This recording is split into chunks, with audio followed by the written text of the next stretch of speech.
কোন কবরে নাফরমানকে যখন নেওয়া হয়, আমি নিজে এই হাদিস পড়াইছি, আল্লাহর নবী সাল্লাল্লাহু আলাইহি সাল্লাম বলে কোন পাপীকে যখন কবরে নেওয়া হয়, কবরের ভিতরে না, কবরে নেওয়া হয় যখন, তার লাশ যখন কাঁধে নেওয়া হয়, এই কাঁধে অবস্থায় নাফরমান আর পাপী আপন স্বজনরা যখন তার লাশ কাঁধে নেয় ঘাটের মধ্যে, আল্লাহর কসম নবী বলে সে এমন বিকট চিৎকার করে,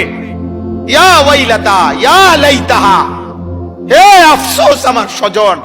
আমার ইলা আইনা কদ্দামতুমুনি, আরে ফুত তুই আমারে কই নিচ্ছিস, আমার সন্তান, আমার ভাই, তুই আমারে কান্দে নিয়ে ওদিকে নিচ্ছিস কেন? মনে আমারে মাইরা ফেলবে তো, আমারে কবরে দিস না রে আব্বা, আমারে কবরে দিস না, আমারে তো ফেরেশতা মাইরা ফেলবে,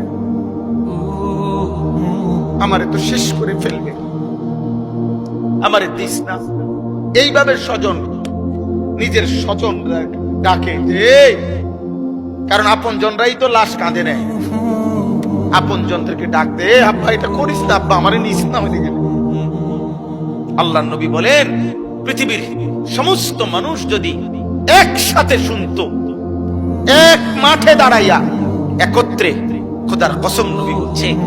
আদম থেকে ইসরাফিলের ফু পর্যন্ত সমস্ত মানুষ যদি এক মাঠে থেকে একবার জীবনে